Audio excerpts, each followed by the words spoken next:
Welcome back to the Deep Dive. Today, we are doing something a little different. We're looking at the playbook for right now. And you mean that literally? I mean literally right now. It is February 4th, 2026. It is. And if you're listening, maybe you're on your commute, maybe you're at the gym, and I suspect this is probably more likely, you're staring at a screen right now, feeling a very, very specific kind of pressure. Oh, I know that pressure. Let me do a vibe check on that. You've got, what, 50 tabs open? At least, yeah, and that's just in one browser window. You've got 3 different analytics dashboards blinking at you. One's red, one's green, and, one you haven't even logged into for 3 weeks. And you're afraid to. You are. And you've got this half-written strategy doc that was due yesterday, and there's this distinct sinking feeling that even though you have more tools than any marketer in history, you are somehow drowning. That is the paradox of 2026, isn't it? We call it digital overwhelm. It's that feeling of being completely buried under the busy work, but you're starving for actual insight. You're too busy managing the machinery to actually do the marketing. You're spinning plates, but you're not cooking the meal. That's a perfect way to put it. Exactly. And that is why today's deep dive is, well, it's designed to be a lifesaver. We are unpacking the 2026 marketing playbook. And the premise is, it's pretty radical, but it's also really simple. It is. The game has changed. It's not about working harder anymore. It's definitely not about hiring a bigger team. Yeah. It's about shifting from being an operator, the person in the weeds clicking the buttons, to becoming an orchestrator. It's about building what we're calling a second brain and having the right stack. It's this move from, linear growth where you add a person to get more output. Right, one-to-one. To exponential growth. Yeah. Using AI as your leverage. Okay, so to guide us through this, we're drawing on 2 really incredible sources today. First up, we've got the strategic heavy hitter. It's the Marketing Trends 2026 report by the team at Original Mind. And we have to give them full credit here. They've done an amazing job just laying out the landscape of what's actually happening right now. You're so good at that. Original Mind just has this knack for spotting the signal and the noise. They're not just guessing. They're looking at what the real challenger brands are doing to beat the giants. Right. They've analyzed thousands of data points to see where the actual ROI is coming from this year. And then for the tactical side, how does this actually feel on a Tuesday morning side? The human side. Exactly. We're referencing the book Marketing with a Second Brain by Imran Sheikh. We're going to use a character from that book, Alex, to kind of anchor us in reality. Oh, I love that because, strategy is great, but we all need to know what it looks like when the coffee hasn't kicked in yet and your boss is already asking for a miracle. We have all been there. So here's our mission for today. We're going to dissect this 2026 landscape. We'll talk about the death of greenwashing. Finally. Why the feed is now your storefront, and this is the big one for me, why lean teams, really tiny teams, are now outperforming multinationals. It's a huge shift. And before we dive in, just a quick practical note. Yeah. If you want to see the visual breakdown of these tools we're talking about, or, see exactly how to set up the automations. The nuts and bolts. You need to pause this deep dive right now. Well, maybe in a second. But go subscribe to the Beyond Busy Work YouTube channel. Yes. Do it now. Beyond Busy Work. It's where you'll see all of this stuff in action. Okay. Are you ready? Let's do it. Let's unpack this. Segment 1. The lean team revolution. The revolution is here. So Original Mind, they make this incredibly bold claim right at the start of their 2026 report. They say, once, small brands dreamed of having the resources of Nike or Apple. Oh, yeah. The dream was an army. An army. Teams of analysts, copywriters, designers, all working around the clock. But in 2026, you don't need 100 staffers. No, you don't. You need the right stack. And this is the fundamental shift. For decades, scale meant people. Right. Headcount. It was all about headcount. If you wanted to do more, you hired more. You want to launch in a new market. You need a local team. Want to produce more content. You need more writers. You need more writers. It was this very simple, very linear equation. Input equals output. And it was incredibly expensive. It meant the big guys with the deep pockets, well, they always won. Always. But now. Yeah. Now AI is what Original Mind calls the creative multiplier. Ooh, I like that phrase. It's perfect, isn't it? It turns a solo marketer into a full stack operator.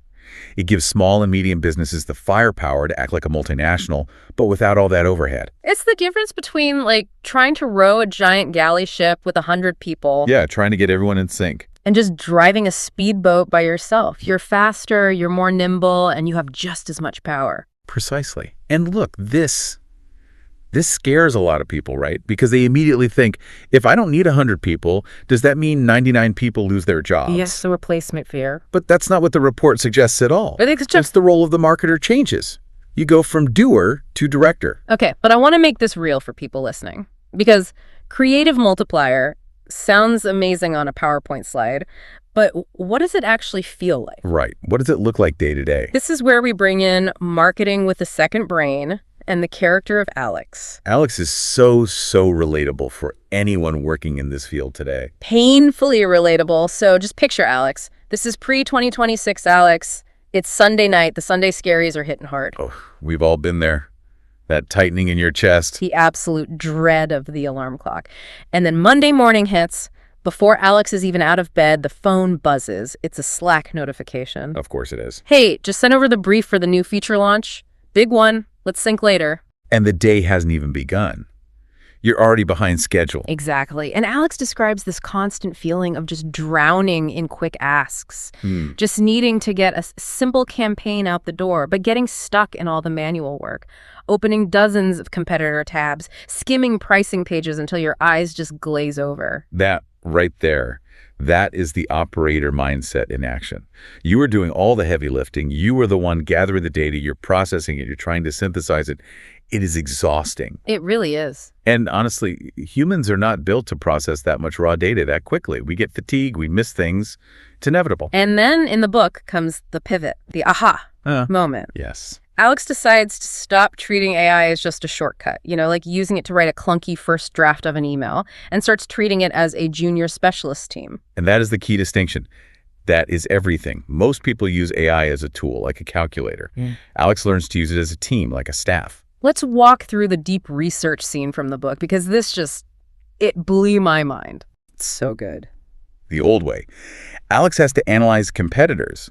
So Alex opens Google, types in a competitor's name, clicks the pricing page, copies a number into a spreadsheet, goes to their blog, skims 3 articles. And then repeats that 20 times. 20 times. Gets a massive headache. The result? A messy spreadsheet, a tired brain, and probably like 3 copy-paste errors. We've all made that spreadsheet. We have. Yeah. Now, the new way. Alex opens a tool. Let's say it's something like Perplexity or a custom GPT agent. And the prompt isn't just, what are my competitors doing? Yeah, it's way more specific. It's analyze the messaging, pricing strategies, and content focus for our top 3 competitors regarding the specific feature category.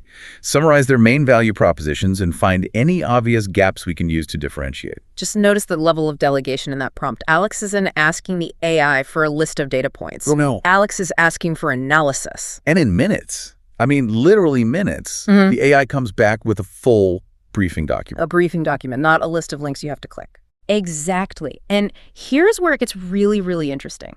The AI found something that Alex, with a headache at 4 p.m., might have missed. It pointed out that competitor A was talking all about control. Competitor B was focused on speed. Yeah. Competitor C was hammering on visibility. Right. Standard software features. Those are table stakes in the industry. Exactly. But the AI noted a psychological gap, a narrative gap. None of them, not one, was promising relief. Ooh, that is good. That is an emotional insight, not a feature set. Isn't it? Alex realized their customers weren't just looking for a faster tool. They were desperately looking for a way to stop feeling so overwhelmed. They wanted relief. And that becomes the strategy. That became the entire core strategy, found in minutes, not days, of painful manual research. What stands out to me there is that the AI provided what the book calls better thinking fuel. Yes, I love that term. The goal isn't just about speed. It's not just, I did my work faster so I can clock out. It is, I moved from collecting information to turning that information into insight. Because you're not paid to collect information. Anyone can do that. You are paid to have the insights. That's it. Alex didn't let the AI do the strategy. Alex used the AI to clear the fog so that Alex could see the strategy. That is the second brain mindset. You are the orchestrator. The AI is the orchestra. You tell them what music to play, but you are the one conducting. I love that analogy. Yeah. And it completely shifts the fear, doesn't it? It's not AI is coming to take my job. No. It's AI is the reason I can finally do the job I was hired for, instead of just spending my days copy-pasting data. It lets you reclaim your brain space. And in 2026, with the speed of the market, that mental clarity, that is your single biggest competitive advantage. If you are burned out, you cannot be creative. If you delegate the grind to the AI, you get your creativity back. Okay, so you have your stack, you have your sanity back. Now what? What are you actually putting out into the world with all this newfound time and creativity? Right.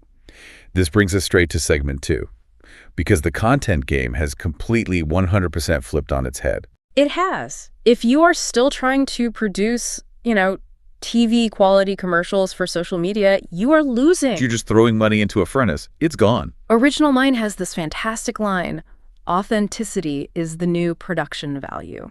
Yes. And just think about your own behavior for a second. When you are scrolling through your feed, TikTok, Instagram, YouTube Shorts, whatever, what makes you stop? Is it the polished, perfect studio shot with the flawless lighting where the actor's hair is impeccable? No, my brain immediately flags that as an ad and I swipe past it before it even registers. Yeah. It's a reflex. That's a reflex. You skip it. But what if it's just a person holding their phone, talking directly to the camera? Maybe they're walking down the street. Maybe the lighting isn't perfect. Maybe they stumble over a word. It feels real. It feels like I just got a FaceTime from a friend. Exactly. The feed is the internet's front door now. And people don't want to open their front door and see a sterile corporate lobby with a receptionist. They want to see a living room. They want connection. They want to see a real person. Original Mind points out that you don't need a fancy studio anymore. You just need a phone, an idea, and the guts to let your customers help tell your story. That guts part is so key because letting go of that corporate polish is genuinely scary for a lot of brands. It is. Brand managers have spent their entire careers protecting the brand guidelines. But let's connect this to the next big trend they identify, the death of the big star. Celebrity endorsements are dead currency. That is a harsh, harsh truth for the big agencies who just love those multi-million-dollar contracts. So what, no more paying a movie star $10 million to hold your can of soda? It just doesn't work the way it used to. I mean, consumers in 2026 are smart. We're cynical. We know that star was paid $1 million for a 30-second spot. We don't trust it. We know they probably don't even drink the soda. We want the receipts. We want the unfiltered opinion of someone who feels like them. And this is where we get into the power of the niches. Influence absolutely lives in the niches now. It's all about micro-influencers. It's about tight-knit, passionate communities. The report says, campaigns fade, communities sustain. Can we unpack that a little? Yeah, for sure. Yeah. So think about it. A campaign is a sugar rush. You pay a bunch of money, you get a lot of eyeballs, the money runs out, the eyeballs go away. It's a spike. It's a spike. A community, or what some people call a tribe, it compounds over time. If you build a real relationship with a micro-influencer who has, say, 50,000 followers, not 50 million, just 50,000, but those followers hang on their every word because they trust them implicitly, that is worth more than a billboard in Times Square. It's not even close. It's all about depth over width. Precisely. You aren't renting fame anymore. You are building trust. And trust is the only currency that actually matters in an AI world where literally everything can be faked. That's a huge point. When deepfakes are everywhere, knowing who is speaking matters more than anything. More than ever. And speaking of trust, we have to talk about sustainability. Because I feel like for the last 10 years, every brand has just been slapping a green leaf on their packaging and calling it a day. The great era of greenwashing. Well, Original Mind is very clear on this one. Greenwashing is dead. Rest in peace. And good riddance. The consumer, especially Gen Z and millennials, they have receipts. They have the entire internet in their pocket. Receipts, not rhetoric. I love that phrase from the report. It means they demand proof. If you claim you're sustainable, it can't just be a marketing stunt anymore. It has to be a core part of your business. So it has to be in your supply chain, in your operations. Everything. You can't just offset your carbon and write a check. You have to actually reduce it. And you have to show people how. The report mentions some great examples. Allbirds is a classic one with their M0.0 NSHI net zero sneaker. Right. They didn't just put out a press release saying, we love the earth. No. They launched a product that proved it, and then they open sourced the recipe for how they did it. That open sourcing part is key. That is the receipt. It's a statement that says, we have nothing to hide. And ZUS Coffee is another interesting one they mentioned. Yeah. They paired sustainable sourcing with AI-driven personalization. And this is so smart because it shows that sustainability isn't just a charity project. It's a value proposition. Wow. They delivered 107% e-commerce growth. So it literally pays to be good. It pays, to be honest. Customers will pay a premium for verified impact. They will join a tribe that stands for something real. But if you fake it, they will destroy you. They will dismantle your brand on TikTok in 24 hours. Okay, so we've got a lean team. We're creating authentic content. We're building a tribe based on real values. Yeah. Now, how do we actually sell stuff? Right, the money part. Which brings us to segment 3, frictionless commerce. This is the whole feed a storefront concept. And this is where the actual mechanics of how money changes hands are being rewritten. Original Mind says the feed is the new storefront, and that discovery, persuasion, and purchase have all collapsed into a single swipe. Think about the old sales funnel. We were all taught this funnel, right? Yep. You'd see an ad on Instagram, you'd click it, you'd wait for a clunky mobile website to load. Maybe it's slow. Then a pop-up immediately asks for your email. You close that. You close it, you try to find the product again, you add it to your cart. Then you have to create an account, enter your credit card. I'm already bored. I've already closed the tab. I'm gone. Exactly. Friction kills. Yeah. In 2026, if you try to move people from a TikTok video to a website to a cart, you lose them. It's over. You have to put the product directly in the scroll. So TikTok Shop, Instagram integrated checkout, these aren't just like nice to have features anymore. They are the entire economy. The report says if you aren't selling in the feed, you're invisible. That is terrifying, but it's also true. It is. I mean, global social commerce sales are hitting $2.1 trillion. You cannot afford to sit on the sidelines. You have to bypass those bloated e-commerce funnels. If I see it, I should be able to buy it in 2 clicks. Apple Pay, Face ID, done. Done. Ship. And it's not just clicking a buy button on a video, is it? It's also talking to the brand, this conversational commerce idea. This is one of my favorite shifts. Remember when chat on a website meant you were waiting in a queue for 20 minutes to talk to a support agent named Steve, who was very clearly a bot? And Steve knew nothing. He just pasted links to the FAQ page that you'd already read. Yes. Now, chat isn't support. It's revenue. Chat is revenue. That's a huge mindset shift for a lot of companies. It is. Whether it's WhatsApp, Instagram DM, or an AI assistant on your site, every single question is a buying signal. If someone asks, does this come in blue, and you don't answer them instantly, they're gone. They've moved on. But if you answer yes, and here's a link to buy it right now, you just made a sale. The report mentions H&M and Sephora using this brilliantly, using chatbots to help customers browse outfits or get personalized product recommendations. It turns the entire experience into a concierge service. It's like walking into a high-end store and having your own personal shopper, but it's completely scalable and it's digital. The brands that answer instantly are turning chat into their most profitable sales channel. You're just removing the doubt at the exact moment of purchase. That's it. Okay, so everything is happening on the platforms. We're selling on TikTok, we're chatting on WhatsApp, but, and this feels like a really big but, isn't that incredibly dangerous? How so? What if the algorithm changes tomorrow? What if your account gets banned? What if, TikTok itself gets banned? That is the million-dollar question. Okay. And it leads us perfectly into our final section, segment 4, owning the relationship. The anti-algorithm strategy. Original Mind is very, very clear on this. Direct beats algorithm every time. We call email and SMS the cockroaches of marketing. That does not sound very glamorous. I don't want cockroaches in my kitchen. It is not glamorous, but it is 100% accurate. They are impossible to kill. Social platforms, they rise and fall. MySpace died, Vine died. Your reach gets throttled on Instagram. Ads get more and more expensive. But email and SMS, they deliver your message straight into your customer's pocket. Every time. The inbox is yours. The feed is rented. Correct. You use social for discovery. That's how you find your people. But you must move them to email and SMS for ownership.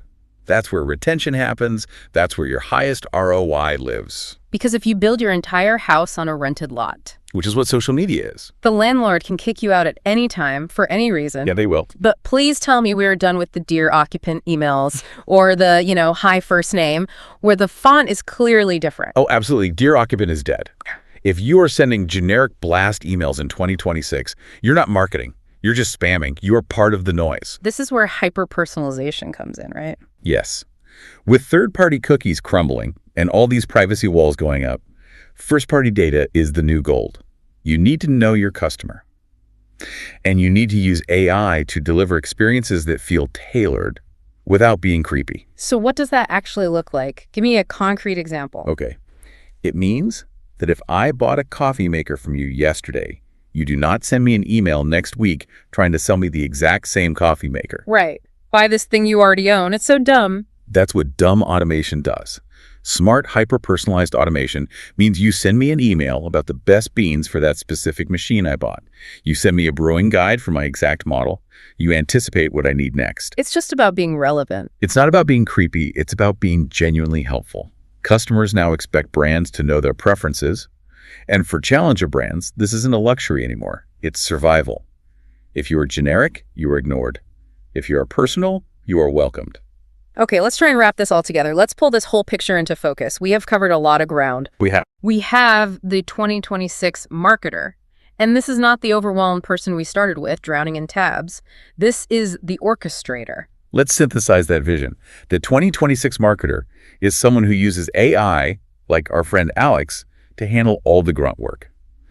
They're using deep research to find those psychological gaps in the market. They're building trust through receipts, proving their claims, and nurturing these niche, passionate communities. They sell directly in the feed to remove all that friction.